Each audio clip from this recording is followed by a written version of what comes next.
Good evening. Welcome back to Answers on Eschatology. My name is Dan Derry, and I'm the president of the Institute of Fulfilled Eschatology. Hey, we are in the middle of a study, The Spirit and the Restoration of Israel. And I want to demonstrate once again that through the resurrection of Christ in the first century, Israel's messianic kingdom, her restoration, was being fulfilled. And specifically, according to the words of Isaiah, they were receiving the sure mercies of David, which is nothing else than the resurrection through their new covenant. So let's take a look at this. Acts 13, let's read verses 26 through 34, and we'll make some, we'll branch out, make some connections as we go. Acts 13:26 says this: Brethren, sons of Abraham's family, and those among you who fear God, to us the message of this salvation has been sent. Paul speaking, of course.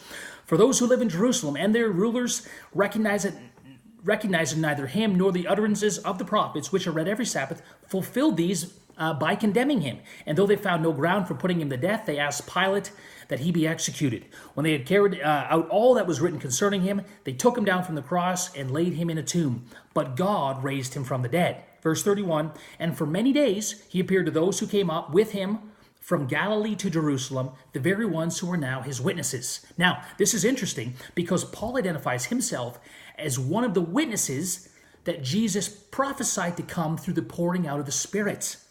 Luke records that many walked with Jesus after his resurrection for a point of 40 days prior to his ascension.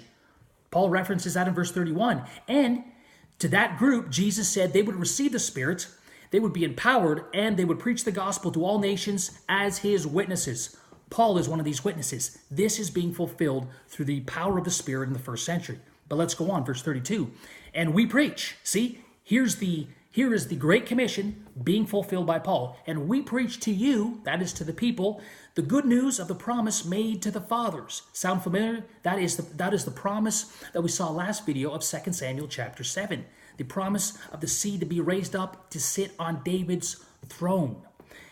Verse 33, that God has fulfilled this promise to our children and that he raised up Jesus. It is also written in the second Psalm, you are my son, today I have begotten you. So Paul doesn't allude to 2 Samuel 7 like Peter did in Acts 2. Paul says the resurrection of Christ fulfills Psalm chapter 2, which also serves the same purpose. Okay, it conveys the same message. Psalm 2 is a prophecy of the ascension of Messiah and the enthronement of the King of Israel. It is the establishment of the kingdom and the restoration of Israel.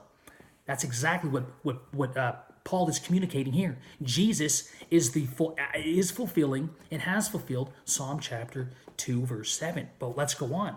Verse 34 is what I'm really after. And as for the fact that he raised him up from the dead, no longer to return to decay or corruption, watch this, he has said in this way, I will give you the holy and sure blessings of David. The King Jimmy says it like this, I will give you the sure mercies of David. So the resurrection of Christ is in fulfillment of these mercies promised to David. Well, I believe personally that takes us all the way back to 2 Samuel chapter 7. The mercies promised to David was the promise of the fruit of his loins, that his seed would sit upon the throne of the Lord forever and ever. Exactly like Psalm chapter 2 verse 7 states as well. But watch this. Isaiah 55 verse 3. This is where Paul quoted from. Incline your ear and come to me. Listen that you may live. And I will make an everlasting covenant with you according to the faithful mercies shown to David. So these faithful mercies, again in Isaiah 53, go all the way back to 2 Samuel 7. The Davidic covenant, the promises made to David. Jesus had fulfilled that. He had received those mercies promised to David through his resurrection in fulfillment of Isaiah 55, Psalm chapter 2, 2 Samuel chapter 7, etc. But here's the thing. Here's the really, really powerful thing about the restoration of Israel through all of this. Isaiah 55 was not originally a promise made to Messiah. It was a promise made to Israel that Messiah received first. And because he received it, he was establishing the new covenant that they too would receive it. Let's read Isaiah 55, 1-4 to get the context. Ho, everyone who thirsts, come to the waters. And you who have no money, come, buy and eat. Come, buy wine and milk without money and without cost. See, this is the call to Israel. Those who thirst and those who hunger spiritually, come. Watch this. Why do you spend money for what is not bread, and your wages for what does not satisfy? Listen carefully to me, and eat what is good. Delight yourself in abundance. Incline your ear and come to me. Listen, that you may live, and I will make an everlasting covenant with you. This is the promise of the new covenant to the house of Israel, according to the sure mercies, or the faithful mercies shown to David.